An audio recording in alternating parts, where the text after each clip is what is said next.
Morning, more Americans hearing you're hired by employers. They added 248,000 jobs last month. That drops the unemployment rate to 5.9%. That is a 6-year low.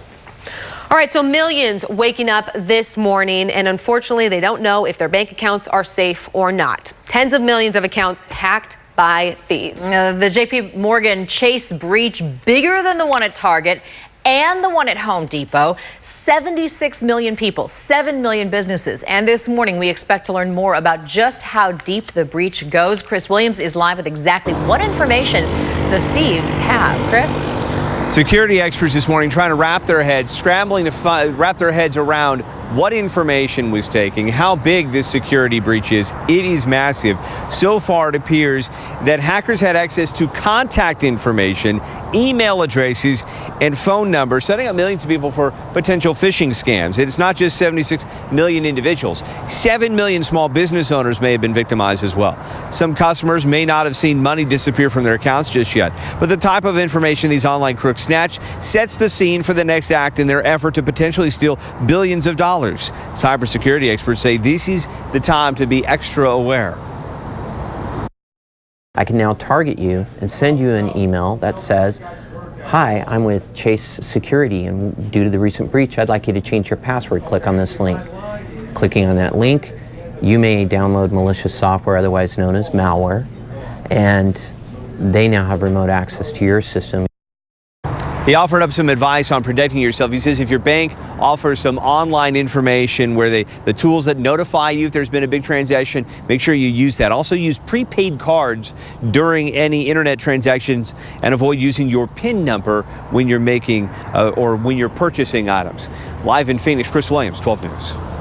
Thanks very much, Chris. So what can you do right now if you have an account with Chase, or even if you don't have an account with Chase? Sandy Chambers, a cybersecurity expert, in to answer some of those questions. So what's the first thing you would do if you're a Chase customer?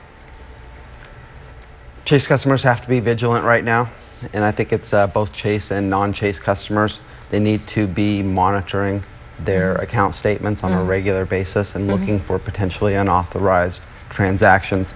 Chase has come out as part of their public disclosure and said that its customers won't be liable for any unauthorized transactions so long as they're promptly reported. So they've got to stay on top of those account statements and be looking for suspicious transactions. And that is federal law as well, isn't it? Isn't that the Consumer Protection Act, that you aren't liable as long as you do promptly inform? So should you be calling the 800 number? Because I'm sure they're being flooded right now with people concerned about this. And should you be requesting a new card? You can do that. You know what I would say is what consumers should not be doing is responding to any direct phone calls to them or emails. What's really important at this point is that customers aren't lured into some type of piggyback or phishing scam by other fraudsters out there right now. And so the contact should be initiated by the customer to the bank, either by phone or by email. Yeah. Sometimes when we see these big security breaches, I always feel like the safest place to do something is with the company that just got hit, because you know they're working on it and that you know they don't want it to happen again. Should people be comfortable using their Chase cards right now? I think we have to trust the process, but it's scary, undoubtedly. Yeah. You know, the reports I'm reading say that it's going to take a couple of months for Chase to patch this up with new programs and applications so that these hackers don't get back into the system. Yeah, and last question for you, how long should we be worried about this if we are Chase customers? How long is this going to continue on? Again, the reports I'm reading say it's going to take a couple of months for them to fully patch this up. That's based on a New York Times report.